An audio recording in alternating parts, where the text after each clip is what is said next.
Hello my lovely viewers, তোমরা সকলে কেমন আছো বলো? আশা করি প্রত্যেকে ভীষণ ভালো রয়েছো। আজকে আমি আবার চলে এসেছি তোমাদের জন্য নতুন ভিডিও নিয়ে। কিন্তু আজকের ভিডিওটাতে কিছু চমকপ্রদ জিনিস থাকবে, যে চমকপ্রদ জিনিসগুলো তোমাদের সামনে আমি তুলে ধরতে নিয়ে এসেছি। এখন এই দুদিন ধরে আমি একটা নতুন কন্টেন্টের উপরে কাজ করছিলাম। নতুন কন্টেন্টটা কি? সেটা হচ্ছে যে ভিল ফুড কিচেন বা ভিল ফুড ব্লগ বা ভিল ফুড নিয়ে আমি কিন্তু কাজ করছিলাম। এখানে যে মানুষগুলো ছিল সেই মানুষগুলো হচ্ছে ভিলফুটের অনার কাজলদা রয়েছিল, দুলালদা রয়েছে, খোকনদা রয়েছে, হ্যাপিদা এবং রয়েছিল চন্দন ভাই। এদের সকলকে নিয়ে আমি কিন্তু কন্টেন্ট বানাচ্ছিলাম। এই কন্টেন্টটা বানাতে আমি এমন কিছু জিনিসের সম্মুখীন হয়েছি যেগুলো আমি তোমাদের সামনে তুলে ধরতে এসেছি। মানে কি এই নয় যে এর আগে আমি যখন টিনাকে বা আরও কাউকে নিয়ে যখন আমি ভিডিও বানিয়েছি তখন কি কিছু হয়নি, তখনও কিন্তু এই ব্যাপারগুলোও ঘটেছে। আজকে আমি সেই সমস্ত জিনিস নিয়ে আমি তোমাদের সামনে তুলে ধরতে এসেছি। তবে আজকের কন্টেন্টটা কোনো টপিকের ওপরে নয়। আজকের কন্টেন্টটি হচ্ছে প্রশ্ন উত্তরের কন্টেন্ট বা কিউএনএ কন্টেন্ট তোমরা বলতেই পারো। তবে এই কিউএনএ কন্টেন্টটা তোমাদের কিন্তু দেখা খুব দরকার, কারণ এখানে কিন্তু বারবার করে একটা প্রশ্নই উঠে এসেছে যে কাজল সরকারের সাথে আমার সম্পর্ক কি। এই ব্যাপার নিয়ে কিন্তু আমি আজকে আলটিমেটলি মুখ খুলতে বাধ্য হলাম এবং তোমাদেরকে জানাবো কি ব্যাপার কি না, সমস্ত কিছু তোমাদেরকে কিন্তু এই ভিডিওর মাধ্যমেই জানাবো।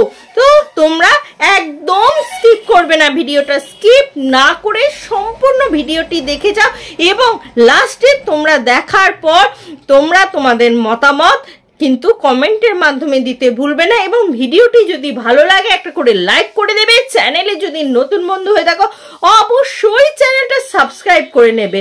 আর সাথে থাকলো আমার প্রচুর কোশ্চেনের উত্তর। তোমরা যে কোশ্চেন আমাকে করেছো এই ভিডিও করার পথে আমি যা কোশ্চেন পেয়েছি সমস্ত কোশ্চেনের উত্তর আমি তোমাদেরকে দিই। দেখো, প্রথমত যে জিনিসগুলো দেখে আমাকে বিচলিত তো করতে পারেনি, কিন্তু যে জিনিসগুলো আমাকে কিছু জিনিস ভাবতে সক্রিয় করেছে চিন্তা ভাবনাটা, আমি তোমাদের সামনে সেই সমস্ত বিষয়টা নিয়েই আসি। তো আমাকে আমি জানি সে আমার ভিডিও দেখবে, অবভিয়াসলি দেখবে, প্রত্যেকটা ভিডিওতে দেখে এবং এই ভাষাতেই সে উচ্চারণ করে। বলি, আমাকে একজন লিখেছে যে আমাকে একজন গালিগালাজ করে লিখেছে যে আমার কি কোনো কাজ নেই, মানে এই যে ব্রিথ কন্ট্রোভার্সি যে কথা বলছে তার কি কোনো কাজ নেই, শুধু একে ওকে নিয়ে কথা বলা। তো তুমি দাদা ভাই হও, বুনু হও, দিদি হও, যেই হও না কেন, তোমাকে আজকে একটা কথা বলি। তুমি যে আমাকে গালিগালাজ করছো এই 2 মিনিট, 4 মিনিট, 10 মিনিট, 16 মিনিট কি 19 মিনিটের একটা ভিডিও দেখে আমাকে যে গালিগালাজ করছো, তুমি যে গালিগালাজ করছো বলে তোমার গালটা আমি নিলাম? একদমই না। কারণ তোমরা যদি আমাকে খারাপ কথা বলো সেটা যে আমাকে গ্রহণ করতে হবে এরকম কোনো মানে নেই, কিন্তু সেটা আমি তো গ্রহণ করলাম না। কিন্তু এখানে আমি সহ প্রত্যেকে যারা আমার ভিডিও দেখছে হাজারে প্রত্যেকটা পাবলিক তোমার মানসিকতা দেখে নিল যে তোমার মানসিকতার রুচিটা কতটা নিচে। না হলে এইভাবে তোমরা প্রত্যেকেই জানো আমরা প্রত্যেকেই কিন্তু ভিডিও বানিয়ে থাকি ভিউজের জন্য। তা বলে কখনোই কিন্তু মিথ্যাকে সাপোর্ট করে নয়, সত্যকে সাপোর্ট করে যেটুকু ভিউজ পাবো ভাই সেটুকুই।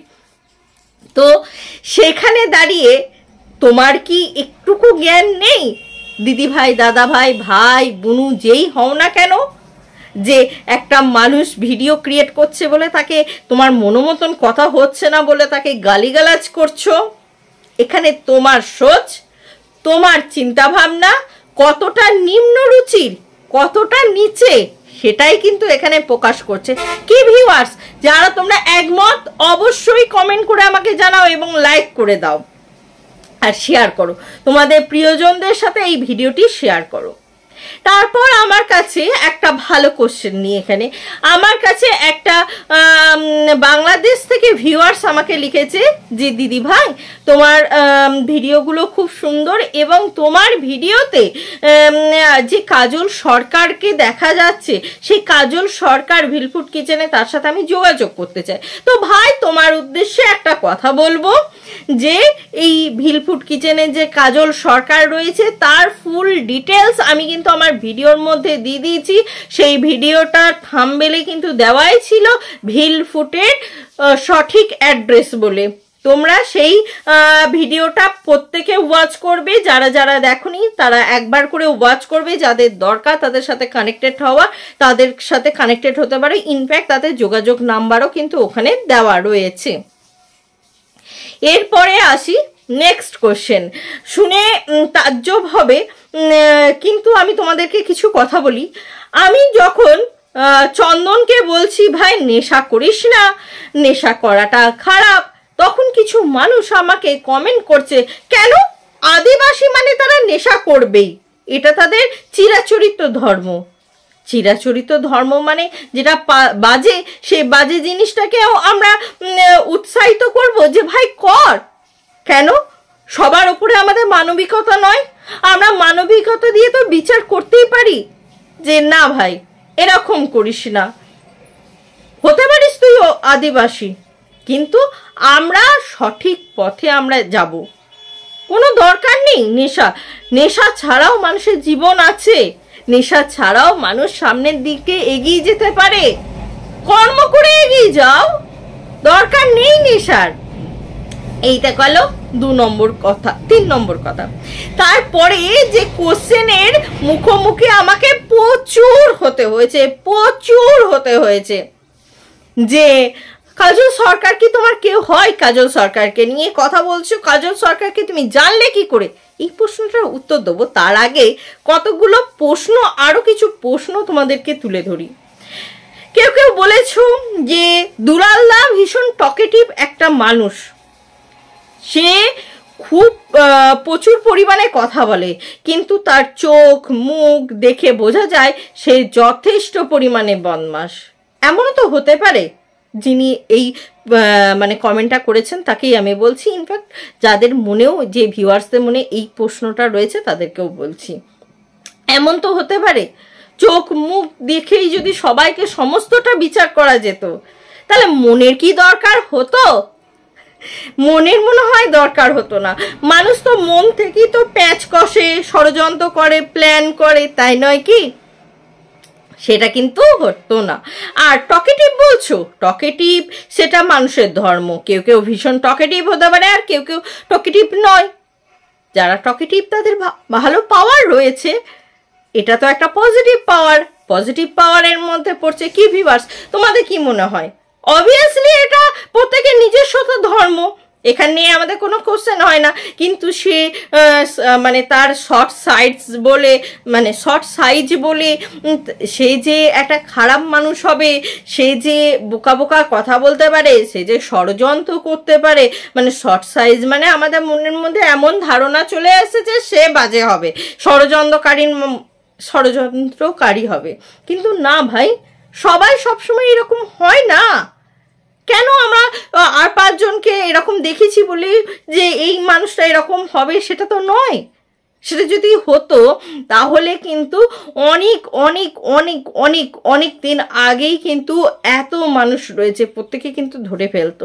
এবং এই যে একটা বড় টিম একটা জনসাধারণের জন্য কাজ করছে, কখনোই পারতো না, কারণ সাধারণ মানুষদের চোখ ফাঁকি দেওয়া এতটাও সহজ নয়।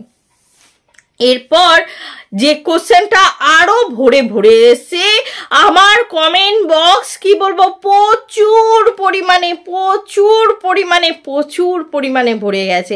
এবার সেই কমেন্টটা নিয়ে আমি তোমাদের সাথে কথা বলতে এসেছি। যে কমেন্টটা নিয়ে এতক্ষণ অবধি আমি চুপ ছিলাম, এতদিন অবধি দেখেছি কমেন্ট কিন্তু কিছু বলিনি, কারণ আমার মনে হয়েছিল যে একটা সঠিক সময় আসার পর আমি তোমাদের সামনে এই কোশ্চেনগুলোর উত্তর দেবো। এই কোশ্চেনগুলোর যদি আমি তোমাদের সামনে উত্তর না দিতে পারি তাহলে আমার নিজের কাছে ভীষণই খারাপ লাগতো। তোমরা বারবার করে এই ভিডিওতে ভরে ভরে কোশ্চেন করেছো যে তাহলে দুলালদা, খোকনদা, হ্যাপিদা এরা যদি বাজে না হতো তাহলে এই যে মানে চন্দনের যে খারাপ অবস্থায় ভিডিওগুলো সেগুলো সোশ্যালাইজ করলো কেন, সেগুলো সোশ্যালে দিল কেন, সেগুলো তো দেওয়ার দরকার ছিল না। এটাই তোমাদের মনের মধ্যে কোশ্চেন। একটা কথা বলি, একটা এত বড় টিম নিয়ে ভিলফুড কিচেন চলছে, সেখান থেকে যদি একজন বাদ চলে যায় তাহলে প্রত্যেকে কিন্তু এই যে আদার্স মানে টিমে যে আদার্স লোকগুলো রয়েছে প্রত্যেককে কিন্তু ভুল বুঝবে। কি ভিউয়ার্স, তোমাদের কি মনে হয় ভুল বুঝবে না? অবশ্যই ভুল বুঝবে। কিন্তু তোমরা এটা ভেবে দেখলে না যে নিজেদেরকে ঠিক রাখার জন্য তাদেরকে কিন্তু একটা উপযুক্ত ভিডিও রাখার দরকার ছিল। তারা কিন্তু কখনো কোনো দিন সেই ভিডিওটা কিন্তু পাবলিশ করবে কখনোই ভাবেনি, কোনো দিনও করতো না যদি না চন্দন মুখ খুলতো। ও মুখ খুলেছে তাই কিন্তু কি করতে হয়েছে না, এই ভিডিওগুলোকে কিন্তু পাবলিক করতে হয়েছে, না হলে কিন্তু এই ভিডিওগুলো পাবলিক হতো না। যখন এই চন্দন দেখছিল যে তার ভিডিওর ভিউজ কমে আসছে, 24-25 হাজার থেকে 6-7 হাজারে ভিউজ নেমে এসছে, কি করবে? দুই ভাই বোন মিলে তারা দেখলো কন্ট্রোভার্সি করলে ভিউজে হাজারে হাজারে হয়। আরে বাবা, তো লাখে লাখে ভিউজ হয়েছে, কন্ট্রোভার্সি করে লাখে লাখে ভিউজ হয়েছে। সেই ভিউজ আর তার রেভিনিউ কোথায় যাবে? প্রচুর। সেই ভিউজ রুখে রাখা যায়, তাই না? তাই জন্যই তো কন্ট্রোভার্সিটা করতে হলো, নচেত কি কোনো দরকার ছিল কন্ট্রোভার্সি করার? কি ভিউয়ার্স, কি বলো? এবার আর তোমাদেরকে ওয়েট করাবো না, এবার তোমাদেরকে তোমাদের সেই যে প্রশ্নটা বারবার করে এসেছে এবং সকলের জানার ইচ্ছা, হ্যাঁ, যে কাজল সরকারের সাথে এই দিদি ভাইয়ের কি সম্পর্ক, এই কথাটায় আসার আগে আমি তোমাদেরকে কিছু কথা বলি। কন্টেন্ট আমাদের কাছে এমন একটা জিনিস যেটা হচ্ছে যে আমরা বড় ব্লগারদের ভিডিও দেখে তাকে নিজেদের মতন করে আমরা দেখি এবং নিজেদেরকে দিয়ে বিচার করার চেষ্টা করি। তারপর যে আমাদের সাথে এইটা ঘটলে বা আমাদের সাথে এরকম হলে আমি কোনটাকে ঠিক মনে করতাম, কোনটাকে ভুল মনে করতাম, তারপর কিন্তু আমি ভিডিও করি সব সময়। কারণ আমার দিক থেকে যেটা সত্যতা মনে হবে সেটাই আমি তোমাদের সামনে সত্য হিসাবে তুলে ধরবো। কিন্তু কোনো জিনিস আমার কাছে মিথ্যা মনে হচ্ছে শুধুমাত্র দুটো ভিউজের জন্য আমি যদি সেটা তোমাদের সামনে তুলে ধরি তাহলে বস খুব ভুল হয়ে যাচ্ছে।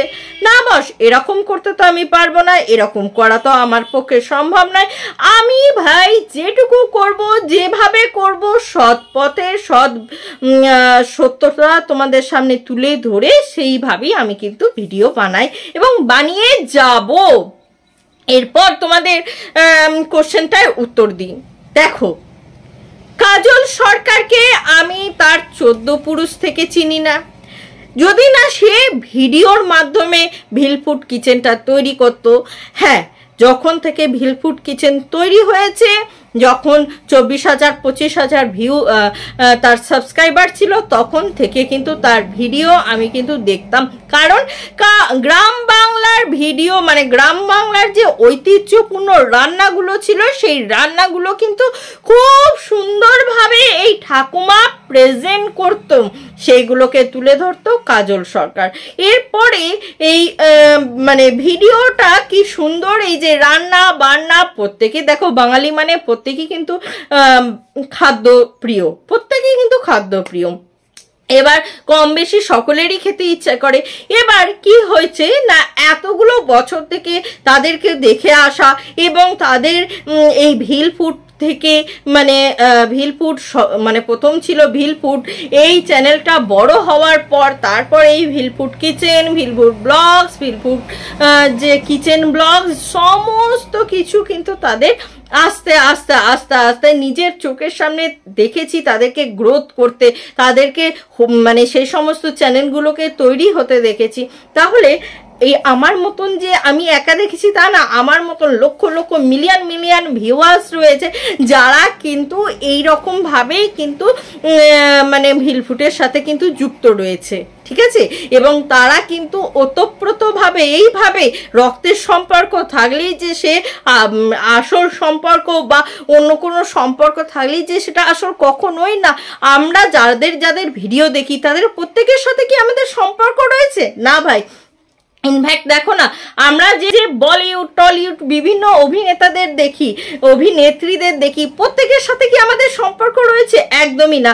তাদের ভিডিও দেখে তাদেরকে ভালো লাগে, সেই ভালো লাগা থেকে নিজেদের মনে হয় তার মানেই যে তাকে তার সাথে জড়িয়ে দেবো। এই যে মানসিকতা, যারা এরকম মানসিকতা নিয়ে বিচার বিবেচনা করেন, এরকম মানসিকতা নিয়ে যে তাদের নিয়ে ভিডিও করে, তাকে এইভাবে অ্যালিগেশন দেন, সেখানে তার আমার গায়ে, আমাকে যে অ্যালিগেশন দিচ্ছেন, আমার গায়ে কিচ্ছু এসে যাচ্ছে না। কারণ আপনাদের সোচ কমেন্ট বক্সে বিচার করছে, বিশ্লেষণ করছে যে আপনাদের সোচটাও কিন্তু আরো 5 জন পড়ছে, 5 জন পড়ে কিন্তু আপনাকেই খারাপ ভাবছে। সুতরাং কাউকে আমাকে বলে নয়, এরকম আরো অনেক কন্টেন্ট ক্রিয়েটার রয়েছে যাদেরকে গিয়ে আপনারা গালিগালাজ করেন, যারা অন্যকে নিয়ে ভিডিও করলে আপনার সাথে তার কিসের সম্পর্কে এরকম কোশ্চেন করেন। তাদের একটাই কথা বলবো, আপনারা তো কমেন্ট করে চলে আসছেন, কিন্তু আপনার আইডিটাকে সকলে কিন্তু মানে বুঝে নিচ্ছে যে আপনি কি ধরনের মানসিকতার মানুষ, এবং সেই মানসিকতা নিয়ে 2 মিনিট 4 মিনিট 10 মিনিট 15 মিনিটের একটা ভিডিও দেখে কাউকে খারাপ বলে দিচ্ছেন, যে আপনার বিচার ক্ষমতা কতটা নিচে সেটা প্রমাণ হচ্ছে। ইনফ্যাক্ট ভাবুন না ভিউয়ার্স, যারা আমার কথাটা একটু ভালো করে শোনো, যে যারা এই 10-15 মিনিটে ভিডিও দেখে নিজেদের ওপিনিয়ন এইভাবে বাজে ওপিনিয়ন দিয়ে দিতে পারে, তাহলে তারা বোঝো 24 আওয়ার্স যাদের সাথে থাকে, যে মা ভাই বোন স্ত্রী স্বামী যাদের সাথে থাকে, তাহলে ভাবো তারা তাদেরকে কতটা খারাপ চোখে দেখে, কতটা নিম্ন রুচিতে দেখে। একটু যদি অন্যের সাথে কথা বলতে দেখে বা একটু যদি অন্যের সাথে কিছু করতে থাকে, সেটা একটা পিওর সম্পর্ক হোক, তবুও কিন্তু তারা তাদেরকে খারাপই বলবে। কারণ যারা আমাকে খারাপ কমেন্ট করছো তারা না আমার সাথে পরিচিত, না আমার জাস্ট আমার ভিডিও দেখছো। আমিও কিন্তু তোমাদেরকে চিনি না, জানি না। এইটুকু ভিডিও দেখে আপামর তোমরা যে বুঝে যাচ্ছ, কিভাবে বুঝছো? মানুষ কি বুঝতে পারে? বুঝতে পারে না। তা সত্ত্বেও তোমরা এইভাবে কমেন্ট করছো, এখান থেকেই তোমাদের সোচের, তোমাদের চিন্তা ভাবনার প্রকাশ পাচ্ছে। সুতরাং যারা যা নিম্ন রুচি রাখো, নিম্ন চিন্তা ভাবনা রাখো, তাদেরকে বলবো একটু ভালো চিন্তা ভাবনা রাখার চেষ্টা করুন। আর এইভাবে কাউকে কিছু বলার আগে একটু নিজেদেরকে দিয়ে বিচার করবেন, যে নিজেদের ভাই বোনকে আপনারা কিভাবে ট্রিট করেন। আমি আপনাদের কাছে সেই বুনু বা দিদি, কাউরি কাছে বুনু, কাউরি কাছে দিদি, তো সেই হিসাবে বিচার করে নিজেরা নিজেদের মন্তব্য রাখবেন এখানে। ধন্যবাদ।